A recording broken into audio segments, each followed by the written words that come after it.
Hello students, हम लोग पढ़ने जा रहे हैं क्लास नाइन्थ।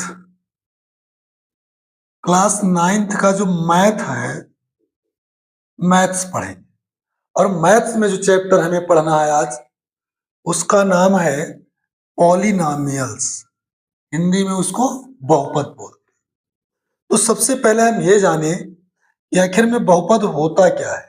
देखिए, मान लीजिए कि कोई एक फलन लिखा हुआ है पी एक्स बराबर a0 plus a1x plus a2x² plus a3x³ plus dot dot and so on an x power n। आपने ऐसे लिखा हुआ देखा तो आप सोच रहे होंगे ये px क्या चीज है, इसका मतलब क्या हुआ। तो देखो बेटा, p फॉर होता है पॉलिनॉमियल, एक ऐसा बहुपद है जिसमें चर x का उपयोग किया गया है। इस px का अर्थ यही हुआ कि एक ऐसा बहुपद है जिसमें चर x का उपयोग किया गया है। आप देखो यहाँ पर, तो ये हमने जो लिखा, ये चर जो हैं वो x। अगर मैं लिखता पी वाई, तो पी वाई बराबर लिखते a0 plus a1y plus a2y² plus a3y³। इस ऑर्डर में लिखा होता तो यहां पर क्या है, जिस पॉलिनॉमियल की हम चर्चा कर रहे हैं, बात कर रहे हैं, उसमें चर y का उपयोग किया गया है। तो इसका मतलब और कुछ नहीं, इसका मतलब केवल इतना है कि हमने जिस चर का उपयोग किया है बहुपद में, वो चर कौन सा है, x है। दूसरी बात यह है कि ये जो आपको दिखाई पड़ रहे हैं, ये 0, a1, a2, ये 3, ये 4 डॉट डॉट an, ये सभी के सभी वास्तविक संख्याएं हैं। क्या है? वास्तविक संख्याएं। अब जिसके साथ x नहीं है, चर नहीं है, इस पद को बोलते हैं अचर पद। क्या बोलेंगे? अचर पद। और बाकी जहां पर x लिखे हुए हैं, वहां पर जैसे a1 हुआ, a2 हुआ, ये 3 हुआ, an हुआ, इनको बोलते हैं गुणांक। क्या बोलेंगे? गुणांक। जैसे आपसे पूछा जाए कि x³ का गुणांक क्या है, यहाँ x पावर 3 है, इसका गुणांक कितना है, तो आप कहेंगे a3। अगर पूछा जाए x² का गुणांक कितना है, तो आप कहेंगे a2। तो यहां ध्यान ये रखना है कि a0, a1, a2, ये 3, ये जो सभी लिखे हुए हैं, ये सब के सब वास्तविक संख्याएं हैं। और जिसके साथ चर नहीं लिखा हुआ है, इसको अचर पद कहते हैं। और बाकी जहां पर चर लिखे हुए हैं, वहां पर इनको हम गुणांक बोलते हैं। दूसरी बात यह है कि ये जो बहुपद होगा, इस बहुपद में कभी भी an की वैल्यू 0 नहीं होगी। ठीक है, an की वैल्यू 0 नहीं होती है। और तीसरी बात यह है कि n जो होगा वो एक ऋणात्तर पूर्णांक होगा। सॉरी, क्या होगा?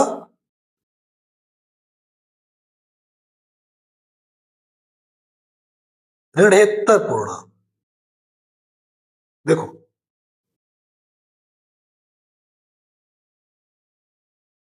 ऋणात्तर पूर्णांक, इसका अर्थ हुआ कि n धनात्मक होगा और एक पूर्णांक होगा। यही चीज आपके डिफिनेशन में लिखी हुई है। क्या लिखा है कि पी एक्स बराबर a0 a1x plus a2x² plus dot dot an x power n के प्रकार का फलन, जहां a0, a1, a2, an वास्तविक संख्याएं हैं, an इक्वल नॉट टू 0 और n एक ऋणात्तर पूर्णांक। ठीक है, ऐसे फंक्शन को हम बहुपद बोलते हैं। क्या बोलेंगे? बहुपद। जैसे देखिए, मैं यहां पर कुछ क्वेश्चन आपको दिखा रहा हूं, जिसे लिखा हुआ है कि निम्नलिखित में बहुपद नहीं है।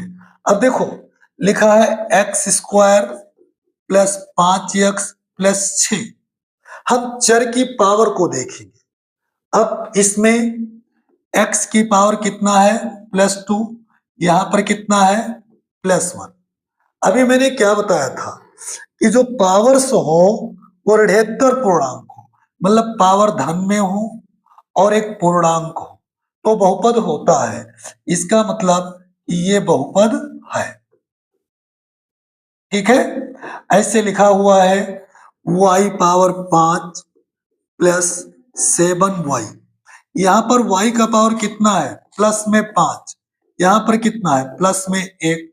यानी दोनों पावर्स जो हैं वो पहला चीज पॉजिटिव है और दूसरा एक पूर्णांक है, तो यह भी बहुपद होगा। यानी ये बहुपद है और ये बहुपद है। अब यहां पर देखें, देखो भाई, जैसे लिखा हुआ है √x प्लस 2x। देखो, लिख √x प्लस 2x। अब इस x √x का मतलब क्या हुआ कि x का पावर हाफ प्लस 2x। अब इनको देखिए, इस यहां पर पावर कितना है? Plus half. यहां पर पावर कितना है? +1। तो एक चीज तो है कि दोनों पावर ऋणात्तर है, माने पॉजिटिव है, लेकिन ध्यान रखना ये एक पूर्णांक नहीं है। जबकि कंडीशन क्या है पॉलिनोमियल में कि जो पावर्स हो वो ऋणात्तर रहे, धनात्मक रहे और पूर्णांक रहे। तो ये पूर्णांक नहीं है, और अगर ये पूर्णांक नहीं है तो ये पॉलिनोमियल नहीं होगा, बहुपद नहीं होगा। ऐसे नेक्स्ट को चेक कर लें। इसे लिखा है x माइनस 5। अब देखो, यहां पर x की पावर कितनी है? 1 प्लस में। यहां x नहीं लिखा हुआ है, इसका मतलब x की पावर 0 है। ठीक है, तो 0 ना तो प्लस होता है ना माइनस होता है, ये अचर पद है, तो इसको छोड़ दिया। तो पावर प्लस में है और पूर्णांक है, इसलिए ये बहुपद है। तो ये बात आप क्लियर हो गए होंगे कि बहुपद कब होते हैं? अगर जो चर लिखा है उसका पावर जो है धन में हो और एक पूर्णांक हो, तब वो बहुपद होता है। जैसे और भी क्वेश्चन देख लें, ये लिखा हुआ है कि निम्नलिखित फलनों में से कौन से बहुपद है? जैसे लिखा है x square plus 4x plus 4। ये तो अचर पद है क्योंकि यहाँ चर नहीं लिखा हुआ है, x नहीं इसके साथ, तो एक कांस्टेंट है। अब यहाँ पर देखो x की पावर +2, यहाँ पर देखो x की पावर +1, दोनों पावर प्लस में है और दोनों पूर्णांक हैं, तो ये बहुपद है। सेम यहाँ पर देखिए y पावर 8 माइनस 4, इसकी पावर जो है +8 है, माने ये भी बहुपद है। नेक्स्ट अगर देखो, लिखा है x प्लस 1/x। अब आप देखिए x तो ऐसे रख सकते हैं और 1/x को हम लिख सकते हैं x पावर -1। अब देखिए यहां पर x की पावर +1 है और यहां पर x की पावर -1 है। अब देखो, ये तो आपका कंडीशन को फॉलो कर रहा है बहुपद होने के लिए, लेकिन ये कह रहा है कि मैं इसको बहुपद बनने नहीं दूंगा। क्यों? क्योंकि यहाँ पर पावर जो माइनस में है, तो ये बहुपद नहीं होगा। सेम लिखा है 3x square plus √x plus 7। अब इसको आप ऐसा भी लिख सकते हैं 3x स्क्वायर प्लस x की पावर हाफ, रूट का मतलब क्या होता है? पावर में हाफ हो, प्लस 7। अब देखो अगर यहाँ पर, तो यहाँ पर पावर +2 है। ये कह रहा है कि मैं बहुपद बनाऊंगा, लेकिन यहाँ पर x की पावर प्लस में 1/2 है, तो 1/2 एक पूर्णांक नहीं है, इसलिए बहुपद नहीं बनने दे रहा है, तो ये बहुपद नहीं होगा। तो ये बातें बिल्कुल कंफर्म हो चुकी हैं हम आप समझ चुके हैं इन बातों को कि बहुपद क्या है, बहुपद को हम कैसे पहचानते हैं, ये बहुपद होगा कि नहीं होगा। अब चलते हैं हम आगे की तरफ। देखिए, बहुपद को लिखने का जो रीति है, परंपरा है, तरीका है, उसको हम बोलते हैं बहुपद का मानक रूप। क्या बोलेंगे? बहुपद का मानक रूप। तो देखो बेटा, बहुपदों को लिखने के लिए हम करते क्या है, जो बहुपद में चर है x, उसकी घात को या तो आरोही क्रम में लिख करके रखते हैं और या फिर अवरोही क्रम में लिखा जाता है। कोई भी बहुपद लिखा हुआ है तो उसमें जो चर है x, उसकी घातों को आप या तो आरोही क्रम में व्यवस्थित करें या तो अवरोही क्रम में व्यवस्थित करें, और यही जो है बहुपद को लिखने की रीति है, और इसी को बहुपद का मानक रूप कहते हैं। जैसे आइए हम आपको किसी क्वेश्चन से क्लियर करते हैं। लिखा हुआ है y cube minus Y plus Y square minus root two. एक ये क्वेश्चन है। अब देखो, इसमें कह क्या रहा है, इसको अवरोही क्रम में लिखो। मतलब ये है कि ये जो पावर्स हैं ये डिसऑर्डर्ड है, क्रम से नहीं है। तो घातों को आपको क्रम से लिखना है, या तो बढ़ते हुए क्रम में या तो घटते हुए क्रम में, तब बहुपद अपने मानक रूप में आएगा। तो चाहे यहां पर लिखा है कि अवरोही क्रम में लिखो, और चाहे लिखा होता कि मानक रूप में लिखो, आपको काम एक तरीके का करना होता है। अगर लिखा होता मानक रूप में लिखो, तब आप चाहे अवरोही क्रम में लिखते चाहे आरोही क्रम में लिखते, लेकिन यहाँ कंडीशन दे दिया है कि आपको अवरोही क्रम में लिखना है। अब देखिए, इसका अवरोही क्रम,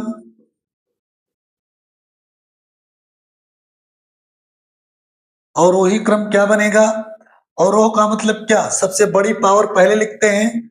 सबसे बड़ी पावर 3 है, इसको सबसे पहले लिखेंगे। फिर 3 से छोटा 2 इसको लिखेंगे, प्लस में वाई स्क्वायर। फिर 2 से छोटा एक पावर यहां है, यानी माइनस वाई, और माइनस में रूट टू। इस तरह से इस बहुपद का ये अवरोही क्रम बन गया। तो ये जहां पर लिखा हुआ है Y cube plus Y square minus, ये इसका करेक्ट आंसर होगा। ऐसे सेकंड में लिखा हुआ है, इसको आरोही क्रम में लिखिए। तो अब देखते हैं कि क्वेश्चन में क्या है। लिखा है x power 5 plus 2x square plus 3x plus 7x power 4 plus x cube plus 1। 1 का मतलब हुआ कि यहां पर x का पावर 0 है। 1 का मतलब क्या? कि x का पावर 0 लिखा हुआ है। अब आरोही क्रम, आरोह क्रम में क्या होता है, हम बढ़ते हुए क्रम में जाते हैं, छोटे से बड़े की ओर। तो इसमें चेक करो, सबसे छोटी पावर कहां पर है, तो आपको मिलेगा कि सबसे छोटी पावर यहां पर है। तो इस पद को सबसे पहले लिखेंगे। हम लिखे 1। अब x की पावर 0 लिखने की जरूरत नहीं है, क्योंकि ये चीज लिखा तो था नहीं, मैंने आपको समझाने के लिए इसको लिख लिया। तो अब यहां पर इसको लिखने की जरूरत नहीं है। प्लस, अब 0 से बड़ा 1, x की पावर 1 यहां पर है, तो प्लस 3x। अब पावर 2 वाला प्लस 2x स्क्वायर, पावर 3 वाला पद यानी x क्यूब, 4 वाला पद आएगा ये, प्लस 7x पावर 4, 5 घात वाला पद आएगा प्लस x की पावर 5। और ये जो तैयार हुआ, ये तैयार हुआ बहुपद का मानक रूप, और घातें हो गई आरोही क्रम में। अब जिस ऑप्शन में लिखा हुआ है वही ऑप्शन सही। 1 plus 3x plus 2x square plus x cube, ये यानी ऑप्शन 1 ये करेक्ट है। तो इस तरीके से हम किसी बहुपद के घातों को आरोही या अवरोही क्रम में व्यवस्थित कर लेते हैं। अब देखिए नेक्स्ट, इसमें कह रहा है कि निम्नलिखित में से प्रत्येक में एक्स स्क्वायर का गुणांक बताइए। देखिए गुणांक का अर्थ हुआ, गुणांक का अर्थ, गुणांक क्या है इसको मैं डेफिनेशन में भी आपको क्लियर किया था। यहां पर आप एक तरीका और समझ लो, गुणांक का अर्थ कि इससे गुणा किया गया है, इससे गुणा किया गया है। अब देखो मेरे भैया, जैसे पहला क्वेश्चन है x square, sorry 2 plus x square plus x, तो इसमें एक्स स्क्वायर का गुणांक पता करना है आपको। मीन्स ये पता करना है कि एक्स स्क्वायर को किससे गुणा किया गया। तो यहां एक्स स्क्वायर का गुणा किससे, एक से, छुपा हुआ है दिखाई नहीं पड़ रहा है लेकिन एक से गुणा है, तो इसमें एक्स स्क्वायर का गुणांक कितना है, एक। ऐसे इसमें देखिए, इसमें एक्स स्क्वायर को किससे गुणा किया गया, यहां पर तो आप एक देख रहे होंगे, लेकिन बेटा ध्यान रखना चिन्ह को कभी इग्नोर नहीं करते हैं, चिन्ह को हम साथ में ले लेते हैं। तो माइनस पहले से लगा था, एक छुपा हुआ था, तो यहां पर एक्स स्क्वायर का गुणांक कितना हो गया, इसमें एक्स स्क्वायर का गुणांक ये हो गया माइनस है, ठीक है। ऐसे यहां पर देखो एक्स स्क्वायर को किससे गुणा किया गया, पाई बाई 2 से, यानी यहां पर एक्स स्क्वायर का गुणांक क्या बनेगा, पाई बाई 2। और इस क्वेश्चन को देखो अगर, तो एक्स स्क्वायर लिखा ही नहीं है, नहीं लिखा है मतलब एक्स स्क्वायर का गुणांक 0 है। देखो कैसे, जैसे लिखा हुआ है, क्वेश्चन आपका है रूट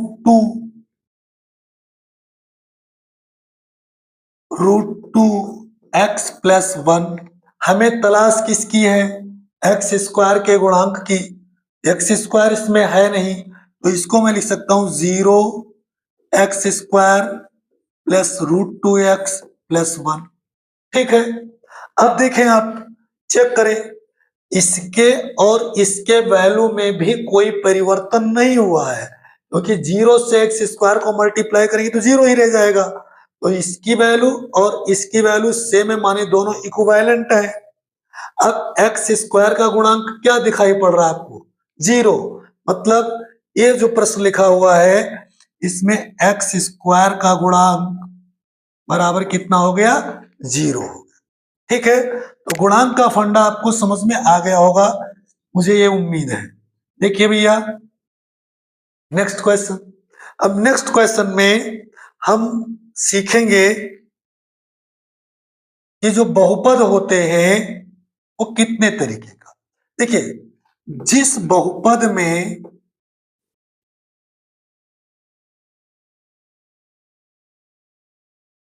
केवल एक पद होता है, केवल एक पद होता है, उसे एक पदी बहुपद कहते हैं, एक पदी बहुपद कहा जाता है। जैसे देखो यहां केवल एक पद लिखा हुआ है 10x, ये एक पद है, तो एक पदी बहुपद हो गया। जैसे यहां पर देखो -25x, देखो 25 और x को आप अलग अलग नहीं पढ़ सकते, अलग नहीं कर सकते, क्योंकि दोनों के बीच गुणा लगा है। 10 और x को आप अलग अलग दो पद नहीं कह सकते, क्योंकि बीच में गुणा लगा है, और जहां गुणा लगाता है वहां एक पद बन जाता है। तो इसमें एक पद है, तो ये हो गया एक पदी बहुपद। इसमें भी एक पद है, तो ये भी हो गया एक पदी बहुपद, ठीक है। तो एक पदी बहुपद किसे कहते हैं, जिस बहुपद में केवल एक पद होता है उसे हम एक पदी बहुपद बोलते हैं। ठीक है, ऐसे अब बात करें अगर द्विपदी बहुपद की, द्विपदी बहुपद ऐसा बहुपद जिसमें दो पद होता है, उसे द्विपदी बहुपद कहते हैं। द्विपदी के बाद इसी समय पर एक बहुपद और देख लेते हैं, त्रिपदी बहुपद। कैसा? त्रिपदी बहुपद। देखो, त्रिपदी बहुपद ऐसा बहुपद जिसमें तीन पद होते हैं। कितने पद होते हैं? तीन पद होते हैं। त्रिपदी बहुपद कहलाता है। बेटा ये बात समझ लीजिए एक बार, अगर केवल एक पद है तो एक पदी बहुपद, अगर दो पद हैं तो द्विपदी बहुपद, और यदि तीन पद हैं तो त्रिपदी बहुपद होता है। जैसे मैंने बताया, इसमें केवल एक पद है तो एक पदी बहुपद हो गया, इसमें केवल एक पद है, एक पदी बहुपद हो गया। अब देखो, यहां पर थोड़ा सा कंफ्यूजन आपके लिए हो सकता है। कंफ्यूजन क्या होगा? मैंने कह रहा हूं इसमें दो पद है, द्विपदी बहुपद है। ठीक है, कैसा? द्विपदी। इसमें तीन पद है, एक दो तीन, तो ये त्रिपदी बहुपद है। लेकिन अब आपके लिए एक क्वेश्चन, ये और ये दोनों क्वेश्चन कंफ्यूजन क्रिएट कर सकते हैं। कैसे? जैसे आप देख रहे हो कि लिखा है x+1 का होल स्क्वायर, तो मेरे भैया इसमें थोड़ा सा आपको एक्स्ट्रा माइंड लगाना पड़ेगा। एक्स्ट्रा माइंड आप क्या लगाएंगे? आपके नजर में लिखा है x+1 का होल स्क्वायर, माने एक पद ही है और एक पद ही है तो द्विपदी वन नहीं। आप पहले होल स्क्वायर का ब्रैकेट जो इसका एक्सपेंड करो, प्रसार करो। तो इसका प्रसार करोगे तो क्या हो जाएगा? पहले पद का वर्ग प्लस दो गुणे पहला पद गुणे दूसरा पद प्लस दूसरे पद का वर्ग। तो क्या बन गया? ये बन गया x² प्लस 2x और प्लस 1। यानी इसके प्रसार में कितने पद मिले? तीन पद। तो ये कैसा बहुपद हुआ? त्रिपदी। इसका माने ये त्रिपदी बहुपद।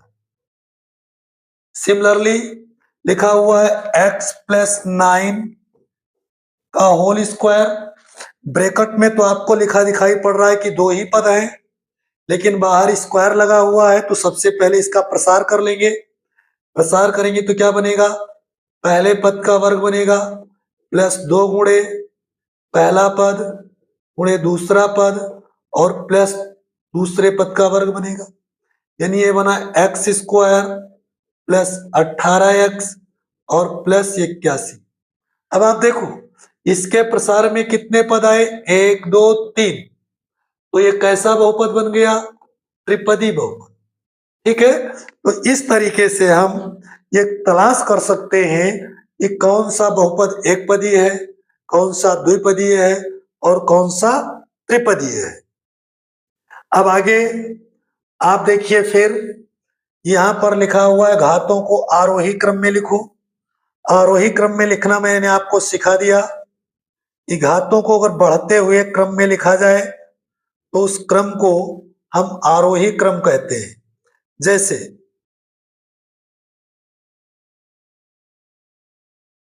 लिखा हुआ है यक्स वो 5, ये क्वेश्चन ले रहे हैं 5 x power 7 plus x power 8 minus 5x² plus 5x power 6 plus 2x power 5 plus 7। सबसे पहले हम आरोही क्रम के लिए क्या करेंगे, छोटे पावर्स को लेंगे। इसमें सबसे छोटा पावर क्या है, यहाँ पर पावर 1 है, लेकिन 1 को आप छोटा नहीं कह सकते, यहाँ कांस्टेंट टर्म 7 लिखा हुआ है। इस 7 का मतलब हुआ कि यहाँ पर x पावर 0 लिखा है, तो पहले x पावर 0 वाला पद लिखेंगे 7, फिर प्लस x पावर 1 का पद 1 प्लस स्क्वायर वाला पद, ये माइनस में है, माइनस 5x²। फिर देखो इसको लिख लिया, इसको लिख लिया, इसको लिख लिया। 3 वाला कहीं नहीं है, 3 पावर, 4 पावर कहीं नहीं है, 5 पावर यहाँ पर है +2 x पावर 5, 6 पावर यहाँ पर है 5x पावर 6, 7 यहाँ पर है तो 5x पावर 7। और ये आपको दिए गए बहुपद का आरोही क्रम हो गया। ठीक है, आरोही क्रम में लिख गया, ये आप कह सकते हैं कि अपने मानक रूप में लिख गया। तो सेम ये आरोही क्रम और अवरोही क्रम लिखना मैंने आपको बता दिया।